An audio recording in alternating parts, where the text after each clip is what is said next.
Welcome to my first podcast. My name is Adam Kelsey. I'll be interviewing my cousin Michael Joby today, who's running for school trustee in Wards 7 and 8 in Brampton. Mike, how are you today? Very good. Thank you for this opportunity, Adam. Well, thank you for being here. You've lived in Brampton for My entire all life. your entire life. You've watched Brampton grow from what it was to what it is now, and you've watched the ethnic diversity explode. You've also started a business. You're a paralegal, and now you've decided to run for school trustee in Brampton. What made you decide to run for school trustee, and why now? Well, thank you, Adam, for that question. Yes, I've lived in Brampton my entire life, 38 years, happily married with 3 kids that are in the elementary system and in high school. As a paralegal, I started my practice as an opportunity to help individuals. I specialize in human rights and Minnesota bylaws, the areas where a lot of people, unfortunately, are taken advantage of. For the past 10 years, I've had the opportunity to work in politics, helping different candidates in Brampton. A couple have become MPs and ministers. I've seen a lot of good things that they've done, and as we've grown through our diversity, I've seen that. Unfortunately, a lot of our newcomers to Brampton are just not getting the fair opportunity that they need. In conjunction with a lot of our longtime Brampton residents. As the trustee, I know that with the work I've done in the community through Brampton Minor Baseball, through our local church at North Brampton United Church, and just being active in my kids' school, with my experience on the dealing with legislative law and regulations, I believe I bring a good mix to the position. I've been very active, very vocal to some changes that have come and gone, and I believe as an active member on the council, with the opportunity to work with my fellow trustees, I believe we can bring forward progress that is needed in Brampton and ensure that our future is secure with our kids today in school. There are 3 to 5 issues that I'd like to bring up with you. Leadership building within our community. Building stronger relationships with parents, community to community, school board, and the city. How would you like to address this? Well, the first thing I'd like to do is thank our outgoing trustee, Beryl Ford. She has been an absolute a perfect example of someone to follow. She's been out in the community addressing the issues. She's been there when parents have needed her, and she's always made a strong, valid effort through her passion and determination to achieve these goals. If I am fortunate to be the one elected, I definitely will continue in the footsteps that she has already laid out. But the added steps that I will bring is I believe that there needs to be a very strong relationship with our city and regional representatives, where we need to be meeting, if not on a bi-weekly basis, at least on a monthly basis. We all together need to have the same action plans and goals in place to ensure that from every level of government we're achieving the same goals and expectations of our representatives. From there, I also believe that I need to be sitting down with our mayor on a quarterly or at least a biannual opportunity, just so that she's aware, or he aware of what my objectives are and what my objectives for helping the residents of Brampton. And from there, I also need to ensure that we have a good relationship with Queen's Park. It's very essential that our MPPs know exactly what the end goal is for not only the city but for our school board, to ensure that when they're passing legislation or making motions, they do have Brampton's best interests at heart. You talked about quarterly meetings. What about one-on-one meetings with towns, city councilors, and parents? Thank you for bringing that. That's very just as important. As the trustee, we need to ensure, actually, as a trustee or even as a city councilor, regional council, we need to hear from the people. As the line goes, you're elected by the people to do the people's work. So Correct. They need to have their input, not after the fact, at the fact. So again, if elected, I do plan to hold town hall meetings as most frequently as possible. Invite parents into the office or invite them into their own school to sit down and talk. Meet with our principals on an ongoing basis to ensure that their needs and goals are being met, and try to attend as many school councils as possible. At the end of the day, the parents need to know not only are their voices being heard, but they're actually being actioned and put into results. Now, you talk about level of transparency between not only the government, but parents and directors of school boards. How that transgress into the public view? In my opinion, we have many tools out today that we're not maximizing. At the end of the day, as a parent, I just want to know what's happening in my school. what's happening with my children, what's happening with our city as a whole. Through social media, there's opportunities for ongoing tweets, Facebook messaging, even simple email. Again, if I am elected and through being allowed with the school board, I do plan to have an active Twitter account. I plan to have an active Facebook and website. And we'll also be reaching out to parents on an ongoing basis. The one main concern that I've heard from parents is they reach out to representatives through all the different levels, and they never get phone calls back. I plan to make a commitment that I will make phone calls, just like in business, within a 48-hour time frame. We might not have the answers for them, but parents and community leaders want to hear back that at least their phone calls are being returned. Now, the second issue, review of funding to ensure fairness for all. You call this Fix the Formula. Can you elaborate? Fix the Formula is a funding initiative that the Peel District School Board has set up regarding their special ed funding. Every year, at least for the last 5-6 years, if I'm correct, the funding amount for our special ed has been $14 million. That's $14 million, if it gets paid out by the province or not, needs to be allocated towards assisting our students and teachers that require the additional needs.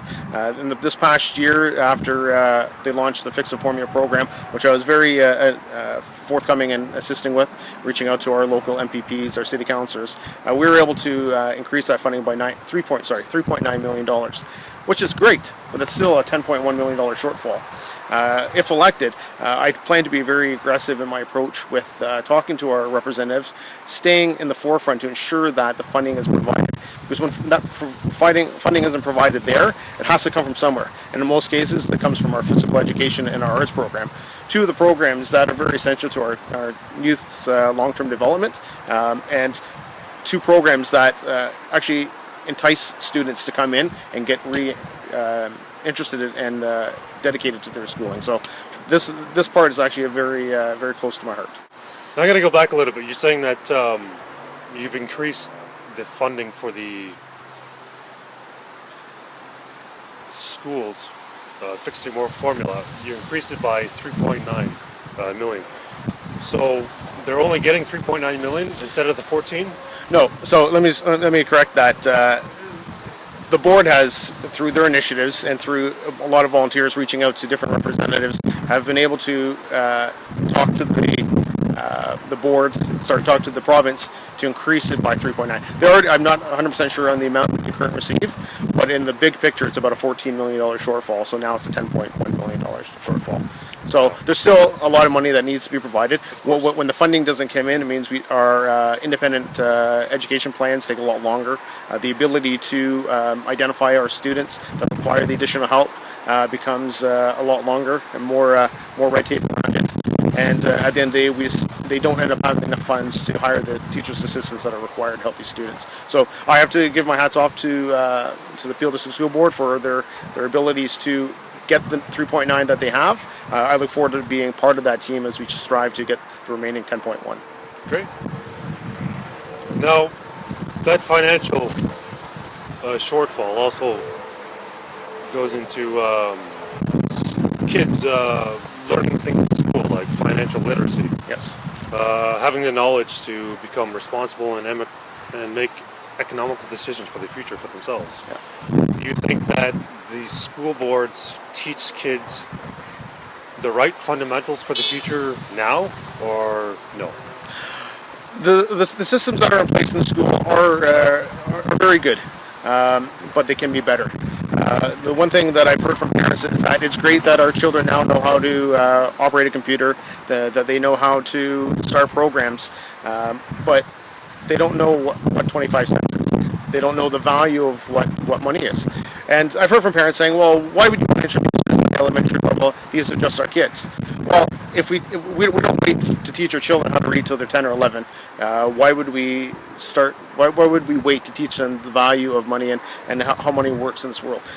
It doesn't have to be right. We don't have to be teaching them how to balance a budget right off of the bat, but teaching them, what 10 cents is, 25 cents is, when they go to the store with mom and dad and they want to buy a bag of chips, I have an 8-year-old. I say to Phoenix, how much is that bag? I don't know. It says 1.75. Well, that's $1.75.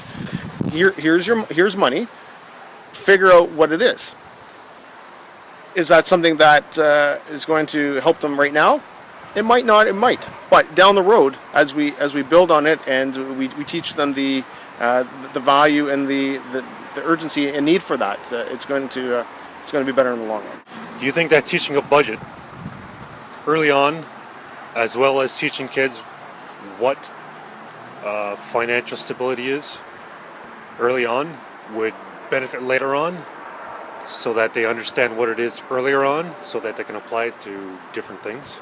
I agree 100%. And I'll give you an example. In my house, my youngest one, he wants to get a guinea pig. So we went to the store. We figured out how much a guinea pig costs, how much the cage would cost, how much food would cost for a year. So we sat down and we figured out how much he gets on a weekly basis for his allowance. So we figured out that it's going to, at $10 a week, because his brother's society is going to help him with that, it's going to take about 20 to 25 weeks for them to earn that money. So they have a checklist in their bedroom that they're used to do, and they go through and they know each checklist is a dollar. So understand. So now they come to me at the end of every week and say, "So how much money have you earned?" And they know down to the dollar. They may not know to look at it on paper, but they know exactly how close they are to getting that. So teaching them to value an earned dollar, I believe, is very, very critical and very essential to learning early. Do you think that it's essential for kids to learn business management, aside from their own income management, is more important early on, so that they understand what causes and effects that they're creating in the future markets for themselves?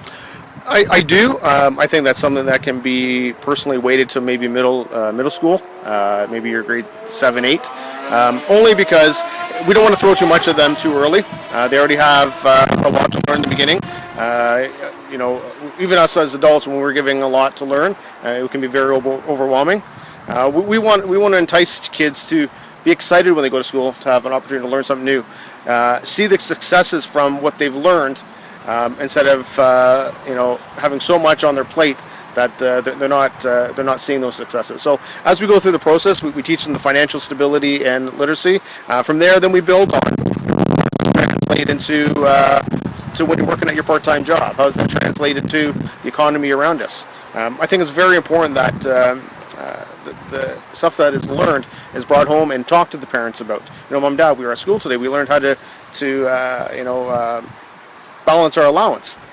Can you show me, Mom and Dad, how you guys balance your paycheck so that we have enough money for groceries a week? Right. Is that going to happen when they're in grade 3, 4, 5? No, but I would hope that those questions start coming up when they're grade 5, 6, 7, and right. then from there we build on that. How outgoing do you think parents will be willing to share their income with their kids? Well, no, you don't. Yeah, no, you don't have to. I don't expect, and I wouldn't, as a parent, break it down to exactly how much I make. But you want to be able to sit down with your child and say, what, on a weekly basis, Mom and Dad need to spend. We have $500 to spend, for example, whatever number they want to pick, and then they can show them how they itemize that and how they prioritize on what it is that needs to be bought. From comparing our wants and to our needs, and I think from that kind of an aspect and that perspective, I think our children can learn.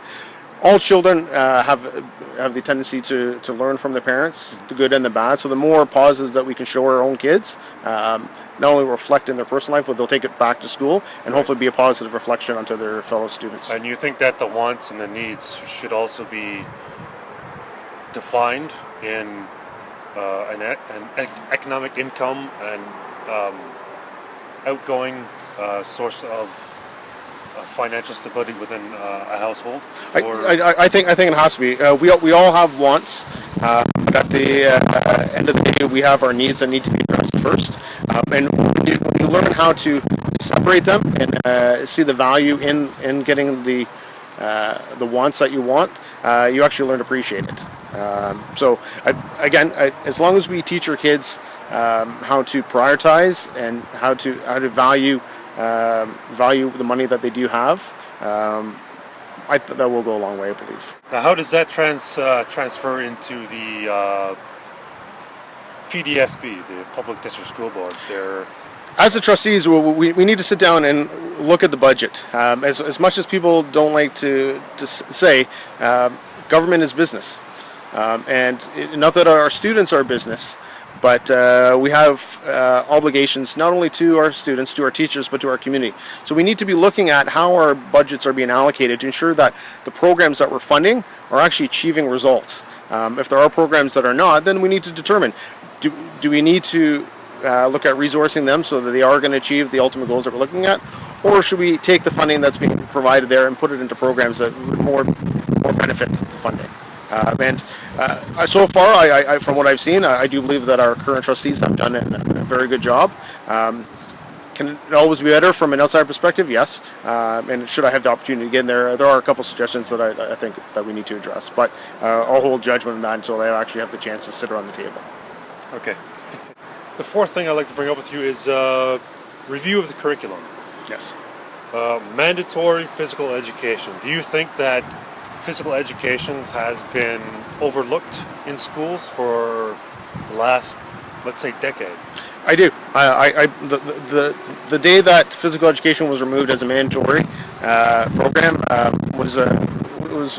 was not something that I was favorable for. Too much of our students nowadays spend too much time on their iPads, their iPods, their laptops, instead of going playing the video games. I know when I was a kid, especially in the summertime, as soon as the sun came up to the time the sun went down, I was outside playing. Oh, yeah. It's as much as we don't value play is very essential to one's development. The opportunity to interact with other kids, learning leadership skills, learning how to delegate skills, learning how to even be a follower that we all need to be at times. When we introduce physical education back into the program, again, this gives youth more incentive, some of them that need it, to come out and remain in high school. That's the biggest area that I see in high school. It's we need to provide opportunities for the kids that they can attach themselves to, and being able to be part of physical education, being part of a team, be it football is something that I've noticed that's come out. Field hockey, these are things that when I was in high school, it was something that we could all unite around, and I think we've missed that opportunity. There's the one thing that I've seen out there is there's a lot of organizations like Brampton, Ontario. Sorry, not Brampton, Ontario, but Baseball Ontario and Cricket Canada that offer free programs to the schools where they will provide the resources for up to 6 to 8 week program that can be implemented into your gym classes. Really? Wow. So that it takes the burden off of the teacher for having to plan that 6 week, but also introduces to the youth of the sports in the community. If I'm elected, that's something that I'll be motioning to get back in. One, mandatory programming, and two, for the board to sit down with these organizations to make it an opportunity across the board and proactive, opposed to individuals having to source it out. It's going to be made available to the schools right up front. Okay. Now, personally, I actually haven't heard of these free programs by Baseball Ontario and Cricket Ontario. Do you think that they could be better advertised? They can. I know. I haven't had as much experience talking with Cricket Canada, but with Baseball Ontario, it's unfortunately just due to lack of resources on their part. That's why if we have individuals who know of it, like myself, we need to become better advocates on behalf of these programs. As a community advocate, there's only so much that I can do. But if I'm fortunate to be an individual sitting at the trustee board with more access to resources, I do believe that not only these two organizations, but there'll be other organizations that we'll be able to approach and try to develop a plan around our physical education that can incorporate these programs. Do you think these other organizations might try to take out the free part?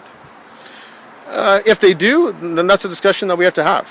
But I don't see the incentive to them. Any way that these organizations can try to build their brand, they're going to take advantage of that. And who else is better than to get the programs into the school from their perspective? I would hope that first and foremost that they just want to help the youth with their physical education, and wouldn't want to make a profit of them from that perspective.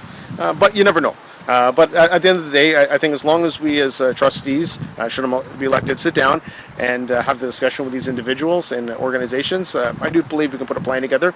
If it requires that we need to pass legislative law to ensure that the free aspect remains, that's something that I'd be very open to making a motion on. The last issue, bus zoning laws Yes. need to be reviewed. A lot of people don't know that if your child wants to go to a different school, or you want your child to go to a different school, it's upon the request of the teacher to the principal of the school or the zoning area.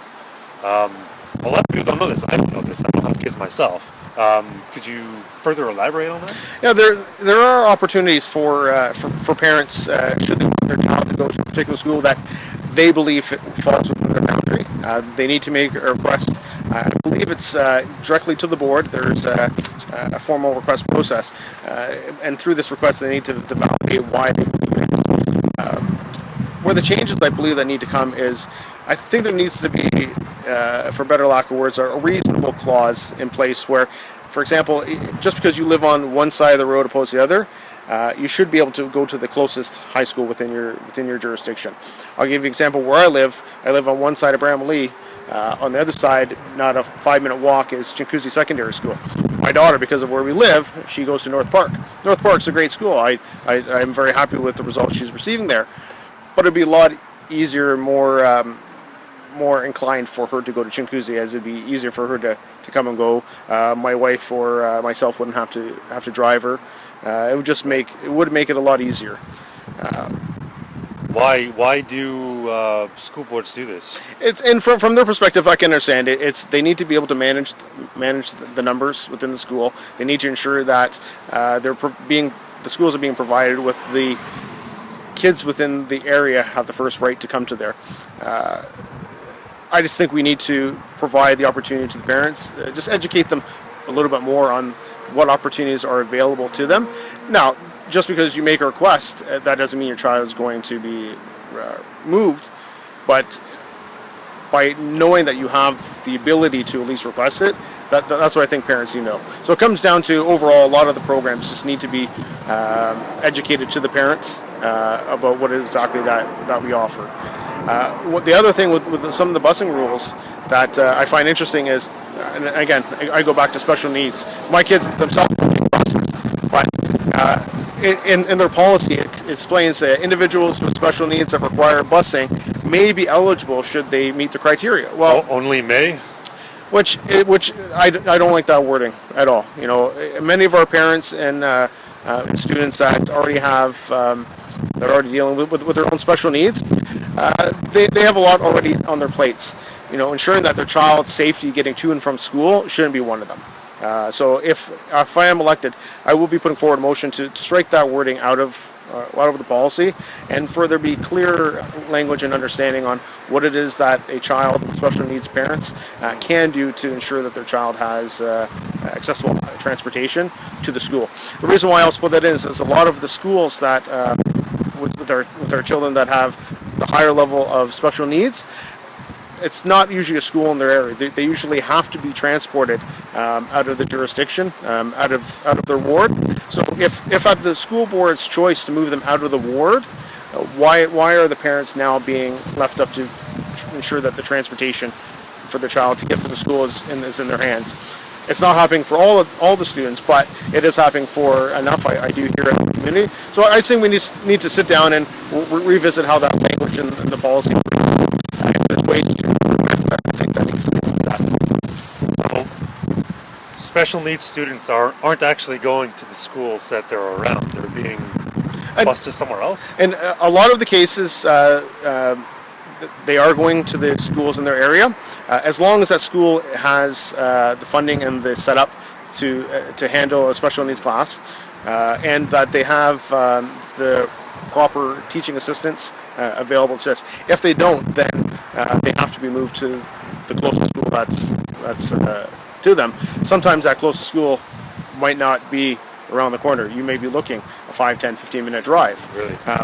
Now, for the student, that's fine, because at the end of the day, as long as they're getting the support and encouragement that they need, but it is an added stress back onto the parents. lot of people might not see it as a stress, but when you have your your regular routine of life, the stress that already comes with that, Right. you're already stressing for your child's needs. To have to worry about how am I getting my child to school? What happens if I can't pick them up? Is my child safe in the process? That's something that no parent should have to deal with, Right. and the child too. So Right, of course. So if elected, are you going to make sure that all schools have a program for special needs students?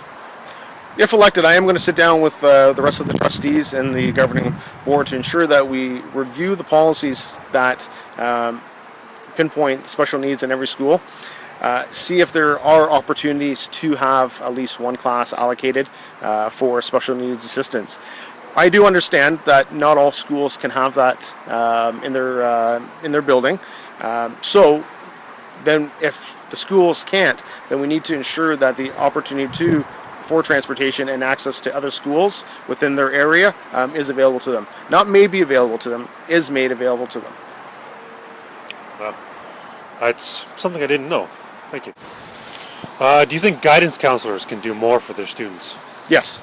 And I don't mean to say that very quickly like that, but the role of the guidance counselor, again, I can only go based on from the students that I've talked to, seems to have changed from when I was in high school. How so? In the sense that guidance counselors need to be in-house mentors. They need to be there to provide the reassurance, the passion, I guess the cheerleading for the students, in better lack of words. They need to be sitting down, I believe, with each student straight from grade 9.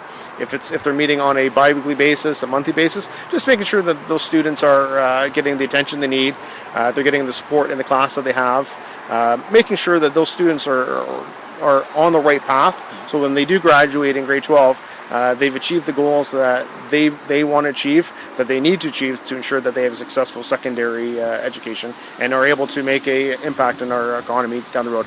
As the youth are our next generation, as much as it's been said over the years, we can always do better. Even if we have the best systems in place, I do believe we can always fine-tune and do better to ensure that greater success and more ongoing success can be had.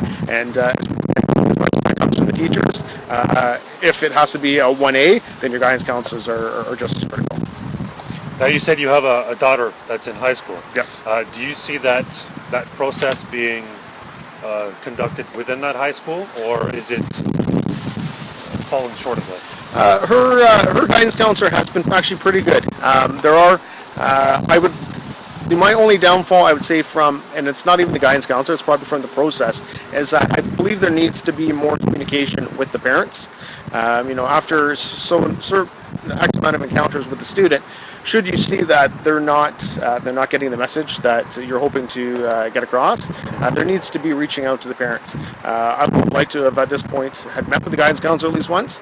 Myself, you haven't yet? I haven't. We've attempted on numerous occasions to coordinate, but for whatever reasons, maybe not on their side or our side, for whatever reason, we haven't actually met. There needs to be that, and that's where I get back to the transparency. There needs to be open transparency, open communication, and that doesn't always mean that it's good communication, but it has to be out there so that all parties know exactly what's happening, and especially when it comes to do with our children. You know, if we don't know what's happening in the classroom with our kids, we can't help them, because of course kids are going to be kids. We're going to hear a different story when they get home. So of course, we were all kids at one point too. Yep, exactly. You're saying if you're elected, you'll address all of these issues in the first 100 days. Yes. Do you think the other board trustees will be on the same sort of? Now you're talking about my competitors or the other elected trustees? The other elected trustees, along with your competitors as well. Okay, that's a two-part question. The other elected trustees, I would hope so, but at the end of the day, I'm elected by the people, for the people of Ward 7-8 to do what's in the best interests of them and their children. This is the this is what's been brought to my attention, and my goal and commitment to them is to have it brought to the table or brought to the form in which it needs to be brought to within the first 100 days. Will it take more than 100 days for most cases to get action and results? Yes. But as long as it's been brought to the forefront, that's I believe is the best start possible. Second part, my competitors. I do have a couple very good community advocates that I'm up against, and I would never knock anyone for putting their name forward. To become a candidate in any role, it takes a lot of heart and commitment to do it. I do have a couple competitors that I'm up against that I don't know if they're in it for the right reason, completely. And now that might sound a little going back on what I just said, but they have it in their heart to do what is best. But I don't know if they're looking at it from this position. I know one of my competitors has mentioned that he or she is looking at using this as a stepping stone. Well, I know you don't have any children yet, but my kids aren't stepping stones. My kids' futures are present now that need to be addressed, and just like the rest of the kids in Ward 7-8. So we need to have representation that has kids, I believe, understands what the needs are of the kids and the parents, has the ability to not only make influence on legislative law, but understands how policy is designed and meant to be interpreted, meant to be used, more importantly, and that will have a voice that will stand up, even if it goes against status quo, to ensure that our families and our children are being best represented in Ward 7-8 and across the region of Peel. Now, what do you mean by stepping stones? There's some of my candidates, and again, I'm not going to mention any names, that are very passionate about getting into politics. You know what? Again, that's great. We need a lot of our young and older individuals getting involved in that. But when they enter into a race, when I call it a race, just because it's unfortunately the way it's been deemed, but enters into a political campaign just so that they can get their feet wet in politics, because they feel that school trustee is their easiest way in. I can't accept that. This is a part-time position as a trustee. I plan to do it full-time. I'll be giving up or putting my practice on hold for 4 years. Really?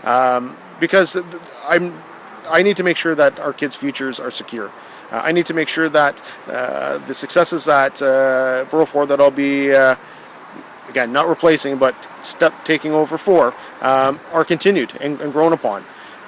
We need to make sure that the work that has been done and has been established only continues to grow and be better for our kids. We don't need to take any steps back. We don't need to have someone or individual that comes in that doesn't see the value in making this a full-time position on part-time pay.